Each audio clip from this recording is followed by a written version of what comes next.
Hi viewers, ఈ వీడియోలో మనం కేయు కాకతీయ యూనివర్సిటీ సెమిస్టర్ 3 నుంచి first lesson achieving gender equality in India, what works and what does not అనే దాని గురించి.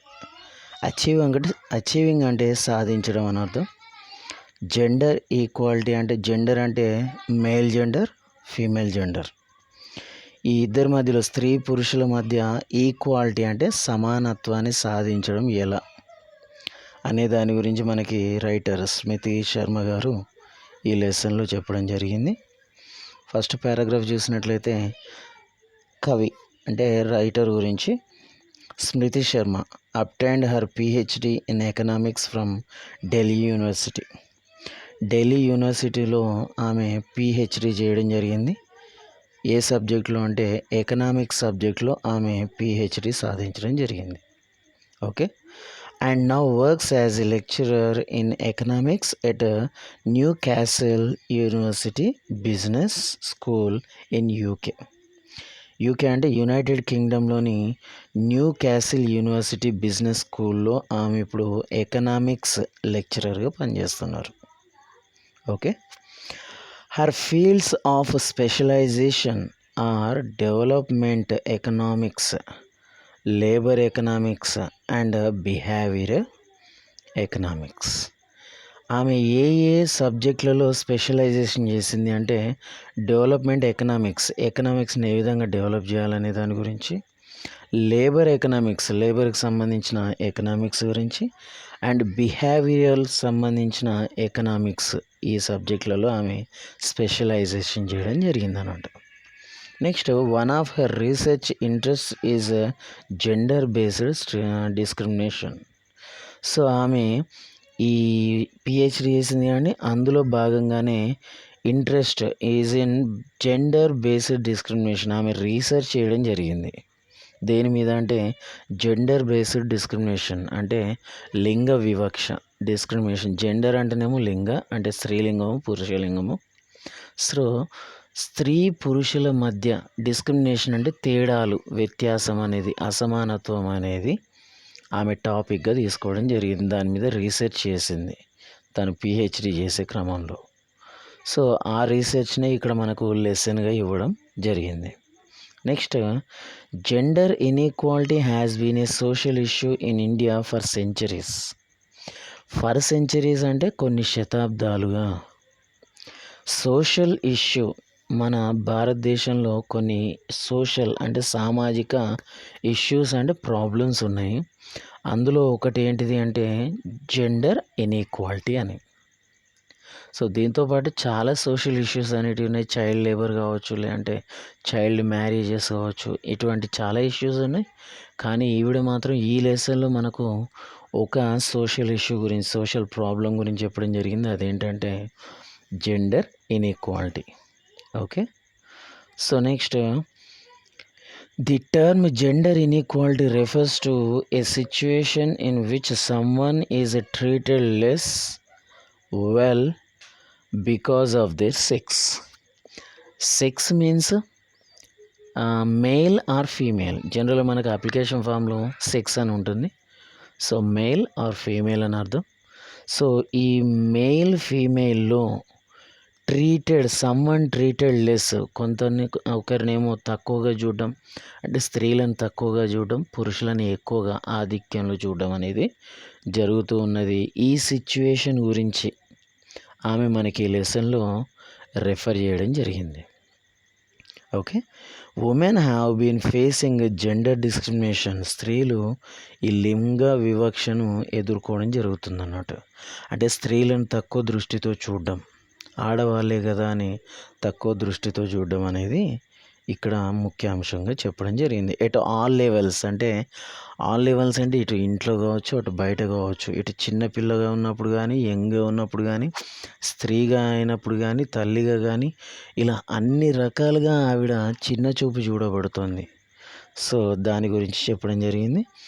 At the house hold level, ఇంట్లో గురించి చూసినట్లయితే ఇంట్లో ఆమె పరిస్థితి ఎలా ఉంటుందంటే ఫీమేల్స్ స్త్రీలు are confined to the bounds of their household chores. Household అంటే ఇంటి, చోర్స్ అంటే పనులు, ఇంటి పనుల్లో ఆవిడ ఎప్పుడు బిజీగా ఉంటూ ఉంటుంది. బౌండ్స్ అంటే కట్టిపడి ఉండడం, ఇలాంటి ఇంటి పనులకి పరిమితం అవడం. అండ్ రైజింగ్ చిల్డ్రన్, పిల్లల్ని పెంచి పెద్ద చేయడం. And look after the families, ఆ కుటుంబాన్ని జాగ్రత్తగా చూసుకోవడం, వాళ్ళకు అవసరమైన పనులన్నీ చేసి పెట్టడం. Irrespective of her education degrees or her job profile. ఆమె డిగ్రీ చదివినా సరే, ఇంకా ఎక్కువ చదువుకున్నా సరే, ఆమె జాబ్ చేస్తున్నప్పటికీ కూడా ఇవన్నీ పనులు ఇంట్లో చేయాల్సిందే. సో ఇలా చేసినప్పటికీ కూడా, ఇంటి పని చేసినప్పటికీ, అటు జాబ్ చేసినప్పటికి కూడా ఆమెకి సరైన మర్యాద అనేది లభించట్లేదు అని ఇక్కడ మనకి రైటర్ చెప్తూ ఉంది. Next, at her work place. ఇప్పటివరకు ఇంట్లో పరిస్థితి ఏందని చూసినాం కదా. ఇక వర్క్ ప్లేస్, ఆమె ఎక్కడైతే పనిచేస్తుందో ఆ ప్లేస్లో చూసినట్లయితే women have limited access to job opportunities. Women, స్త్రీలకి లిమిటెడ్ జాబ్ ఆపర్చునిటీస్ అంటే జాబ్ ఉద్యోగ అవకాశాలు అనేటివి చాలా పరిమితంగా, తక్కువగా ఉన్నాయి స్త్రీలకి. Okay, so are paid less. ఒకవేళ పని చేసినా కూడా ఫర్ ది సేమ్ వర్క్, స్త్రీ పురుషులకు సేమ్ వర్క్ చేసినప్పుడు కూడా పురుషునికి ఎక్కువ శాలరీ, తర్వాత స్త్రీలకి తక్కువ శాలరీ అనేది, పెయిడ్ లెస్, తక్కువ శాలరీ అనేది ఇవ్వడం జరుగుతుంది. సో ఇది కూడా ఒక అసమానత్వం కానీ, ఇన్ఈక్వాలిటీ కానీ ఇక్కడ మనకు రైటర్ తెలియజేస్తుంది. Next, India is at 112th rank in the world economic forums global gender gap index 2019-20, which is quite disappointing. Okay.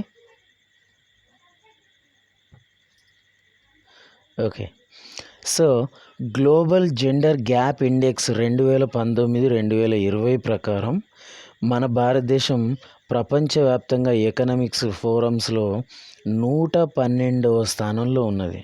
అంటే దీన్ని బట్టి మన ఇండియాలో స్త్రీల పరిస్థితి ఏ విధంగా ఉంది, వాళ్ళు ఎలా చిన్నచూపు చూడబడుతున్నారు అనే దాని గురించి మనం క్లియర్గా తెలుసుకోవచ్చు, మనకు ఒక ఐడియా అనేది వస్తుంది.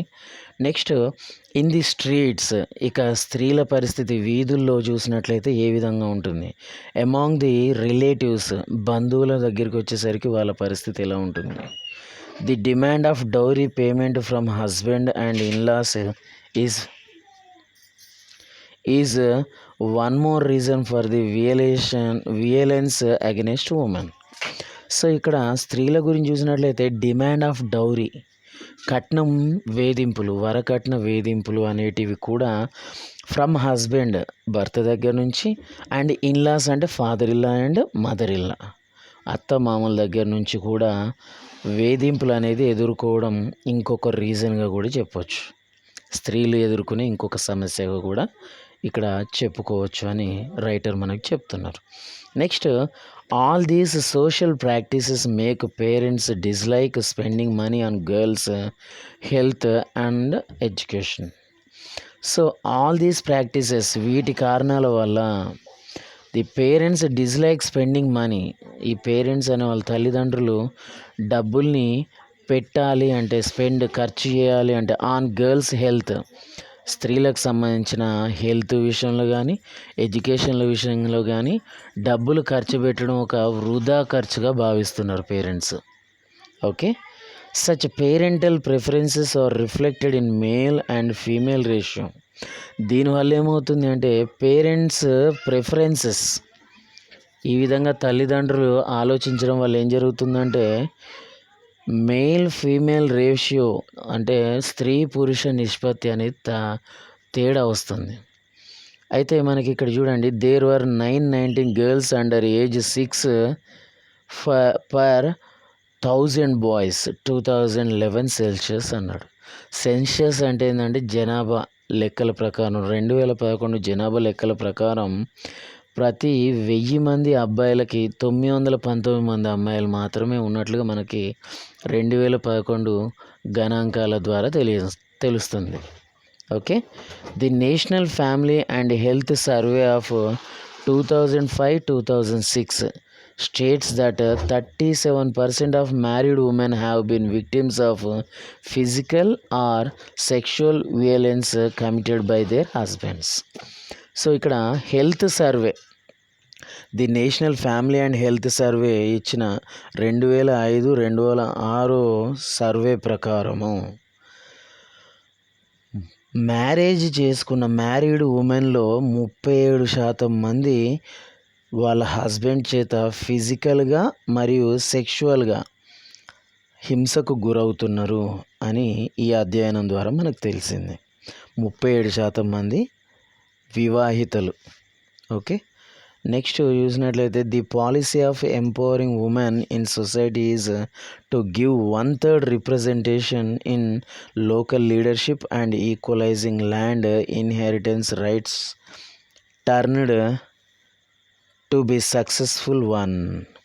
సో ఇక్కడ మనకు రైటర్ ఏం చేస్తున్నారంటే ఒక సజెషన్ ఇస్తున్నారు. ఏంటిదంటే the policy of empowering women in సొసైటీలో స్త్రీలకి ఒక శక్తిగా మారాలి అంటే, వాళ్ళకు బలం అనేది రావాలంటే ఒక విధానాన్ని ఫాలో చేయాలి. అంటే ఇక్కడ ఒక విధానాన్ని అమలు పరచాలని ఇక్కడ రైటర్ చెప్తుంది. ఆ పాలసీ ఏంటిది అంటే to give 1/3 representation in local లీడర్షిప్లో కానీ లేదా మరియు ఇతర అన్ని అంశాలు ఉద్యోగాల్లో కావచ్చు, లేదంటే ఇంకా వేరే విషయాలు కూడా 1/3 అంటే 100కు 33% రిజర్వేషన్ని స్త్రీలకు కల్పించాలి అని ఇక్కడ మనకి రైటర్ ఒక సజెషన్ చెప్తుంది. టు బి సక్సెస్ఫుల్ వన్, అప్పుడు మాత్రం స్త్రీలు సక్సెస్ కాగలుగుతారు, వాళ్ళు కూడా ఈక్వల్గా సొసైటీలో ఉండగలుగుతారు అని ఇక్కడ మనకి రైటర్ ఒక సలహా ఇస్తుంది. It is found that women are more confident in reporting crimes in women led villages than that of earlier times అంటే మొదటి రోజులలో, అంటే వెనుకటి రోజులలో విలేజెస్ ఉన్నాయి కదా, అందులో ఉమెన్ ఆర్ మోర్ కాన్ఫిడెంట్, అప్పుడు ఉమెన్ చాలా మోర్ కాన్ఫిడెంట్ ఇప్పుడు ఉంటున్నారు. సో ఆ రోజులలో మాత్రం విలేజెస్లో అంత కాన్ఫిడెన్స్ అనేది లేదు అని చెప్తున్నారు. Next providing educational opportunities and increasing marriage age also increased domestic violences. So ఇక్కడ ఏమంటున్నాడు, ప్రొవైడింగ్ ఎడ్యుకేషనల్ ఆపర్చునిటీస్, స్త్రీలకి ఎడ్యుకేషన్ అంటే విద్యకు సంబంధించి అంటే చదువుకునే అవకాశాన్ని కల్పించాలి. మరియు ఇంక్రీజింగ్ మ్యారేజ్ ఏజ్, మ్యారేజ్ చేసుకునే అంటే వివాహ వయస్సుని పెంచాలి.